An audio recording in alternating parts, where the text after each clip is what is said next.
Diz assim a palavra de Deus: graças, porém, à tua grande misericórdia, não os destruíste nem os abandonaste, pois és Deus bondoso e misericordioso. E o verso 38: em vista disso tudo, estamos fazendo um acordo por escrito e assinado por nossos líderes, nossos levitas e nossos sacerdotes.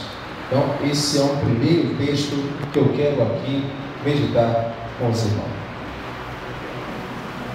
Eu penso que quando nós casamos, nós buscamos agradar a pessoa que nós amamos, fazendo a comida que ela ou ele gosta, arrumando a casa da maneira que ele ou ela gosta. E eu sei que nós amamos a Deus.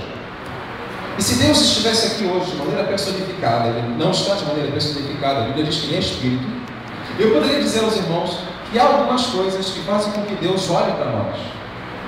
Quando nós usamos para Deus algumas palavras-chave, e dentro dessas palavras-chave está a palavra conserto, aliança, acordo.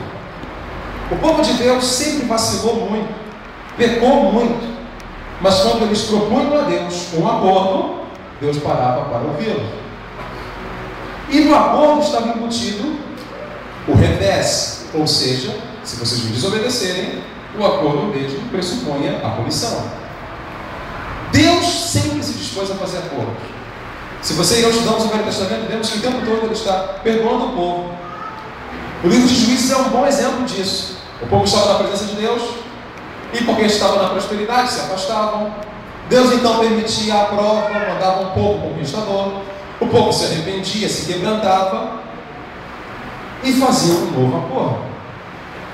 Deus estava sempre fazendo acordos e perdoando as pessoas. Por isso que Deus, na pessoa de Jesus, disse: não perdoe 7 vezes, mas 70 vezes 7. Eu sou Deus dos acordos. Eu me lembro que algumas vezes eu disse aqui que se o número da besta é 666, alguns dizem que o número de Deus é 777, porque Ele criou o mundo em 7 dias e no 7º descansou. Mas eu poderia dizer que o número de Deus também é 999. Eu já falei isso aqui. 999, porque eu creio que de uma maneira fantástica há uma receita de avivamento em Neemias 9, em Daniel 9 e em Esdras 9. Eu já conversei com vocês muito sobre isso, nós nunca paramos para analisar o que esses 3 homens fizeram. Mas era uma coincidência. Mas nesses 3 livros, eles fizeram uma oração e trouxe um avivamento. Neemias 9, Daniel 9 e Esdras 9. Quando eu olho para a oração de Neemias, eu percebo algumas lições fantásticas que eu quero conversar com vocês. O título do nosso sermão de noite é Estágios para um Avivamento. Pode repetir isso para mim? Estágios para um avivamento. Estágios para um avivamento.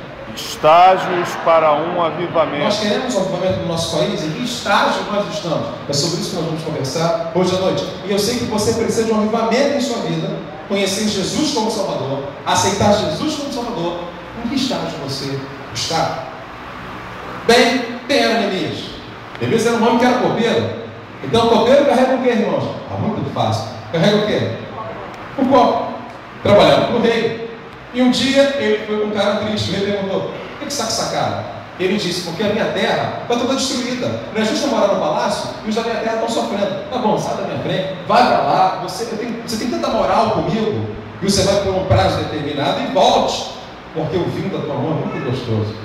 Neemias foi liberado porque era um funcionário exemplar.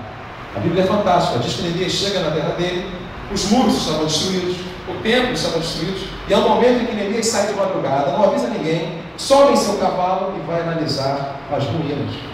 Eu creio que Neemias dá muitas lições para nós. Tem um momento na vida que a gente tem que parar e ser sincero. Se meu casamento está em ruínas, se minha vida financeira está em ruínas, se a minha vida profissional está em ruínas, eu preciso ficar sozinho e analisar, mexer os escombros, reconhecer. Eu me lembro da invasão do Iraque. E na invasão do Iraque havia um general iraquiano que dizia: os americanos estão vivos e serão solapados por nós. Os americanos entrando, conquistando tudo. Quando eles entrarem, nós vamos acabar com eles. Era só bravata. É óbvio que nós não apoiamos a invasão ao Iraque. A ONU condenou, a comunidade mundial condenou. Foi baseada em mentiras, não havia armas de destruição em massa. Mas o que o secretário, sei lá, de segurança do Iraque falava era uma mentira. Não assumia que o seu país estava em ruínas. Você tem coragem de assumir que não vai bem as coisas com você? Tem coragem de dizer as coisas não vão bem comigo? Bem, Neemias reconheceu: minha terra não vai negar. Ele foi para lá motivado, liderou pessoas, construiu um muro. Ele estava tão feliz com o que Deus fez, que ele fez uma oração em Neemias 9. Então, qual foi o motivo da oração? Alegria. Eles estavam felizes. Acabaram de construir ou reconstruir o muro que tinha sido destruído. E no verso 31 nós vemos, você viu comigo: graças, porém, à tua grande misericórdia, não os destruíste, nem os abandonaste, pois és Deus bondoso e misericordioso. O que Neemias está falando aqui na sua oração é contando a história do povo de Deus, que nós estávamos no Egito, as pragas vieram, o Senhor nos libertou, o sol abriu o mar vermelho, e o povo se afastou de ti, e o Senhor não nos destruiu. Graças te damos. Então, avivamento, irmãos, tem que vir com gratidão. Eu quero te perguntar: você é uma pessoa grata? Nós ensinamos isso para as crianças. Vai a palavrinha mágica: muito obrigado, não é isso? Mas nós somos gratos com Deus. A oração de Neemias me chama a atenção porque ele fala sobre gratidão. Ele está agradecendo a Deus. E sabe de uma coisa que eu tenho percebido? Que muitos funcionários da empresa são capazes de sair de uma empresa que paga muito bem, se estão num ambiente em que não são reconhecidos. Você é reconhecido na sua empresa? Você é reconhecido na sua casa? Como reconhecimento é importante? Hoje eu brinquei com uma ovelha minha, porque eu pedi para ele o seguinte: hoje a nossa igreja fez algo muito maravilhoso. Veio um homem aqui na igreja que a sua vida mudou em 3 horas. Isso é igreja. Esse homem estava ali na rua e minha esposa botou para dentro. O irmão Eloísio levou na classe os novos decididos. Lá nós oramos por ele, conversamos com ele. No culto ele voltou para Jesus. Aí chegou o irmão para mim e falou assim: pastor, o senhor não pode ir embora assim. Vamos dar roupa para ele e dar um banho nele. Ninguém dá um banho nele. Fiquem tranquilos. Mas nós compramos esse sabonete, fechamos a porta, deixamos que ele tomasse banho sozinho. Eu soube que é uma igreja gay na Rua da Conceição. Então quero deixar bem claro que nós não somos essa igreja. Tome banho sozinho. Todos que vierem aqui vão para a Bíblia tomaram banho, mas banho sozinho. E como se não bastasse, essas pessoas vieram para mim e disseram: pastor, ainda não é pouco. Esse homem mora em São Paulo, vamos comprar uma passagem para ele. Mas como nós sabemos que há muitos aproveitadores que vêm à igreja, eles mesmos vieram com a proposta: nós vamos à rodoviária e comprar a passagem. Porque se ele está fazendo uma falcatrua, provavelmente vai dizer: não quero não. Esses irmãos foram lá. Eu louvo a Deus pelas vidas deles. O irmão que me deu aqui até bateu no computador os nomes deles. Eu louvo a Deus pela vida da irmã Cíntia, diaconisa Célia, o irmão Eloísio, a irmã Neuza, o irmão Tacarracho, o irmão Toquinho, o irmão Johnny e qualquer outro que eu não citei. A vida deste homem mudou. O meu dever como pastor é agradecer publicamente. Um amigo meu se tornou pastor e falou para mim: que lição que eu posso aprender como pastor? Eu creio que nós pastores precisamos elogiar as pessoas publicamente. Seja sincero, quantas vezes você ganhou um elogio do teu chefe que você não recebeu? Você fez algo fantástico e não recebeu, mas ele não foi grato. Às vezes as empresas perdem muito tempo dando treinamento para corrigir as deficiências. Mas quando nós estamos muito preocupados em corrigir a deficiência, tiramos das pessoas o seu potencial criativo. Vou dar um exemplo do mundo do futebol. Hoje tem pouquíssimos dribladores no futebol brasileiro. Tem o Robinho, tem o tal de Coutinho, sei lá, Felipe Coutinho do Vasco. Eu sou do Vasco, Alessandro, mas nem sei o nome dele, é Felipe Coutinho mesmo?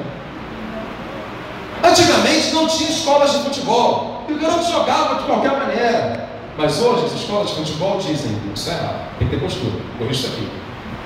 E preocupação em corrigir a deficiência acaba tirando o potencial criativo. Eu aprendi uma lição. Quem que vocês prefeririam como pastor? Que eu chegasse aqui, tem pastor que gosta disso. Nessa manhã eu não gostei do que vocês fizeram. Foi um absurdo ver essa turma do lado de fora na hora do culto. Eu odeio ver ovelhas do lado de fora do culto. Esse clima faz bem? Sim ou não? Não. Olha como é que a gente pode dar uma bronca com um sorriso. Quero parabenizar o irmão fulano que não ficou do lado de fora na hora do culto. Quem ficou do lado de fora vai pensar: isso é para mim, eu fiquei. Em vez de eu criticar o errado, eu exalto o certo. O que Neemias estava fazendo é: Deus, graças te dou. Vamos fazer isso com nossos filhos.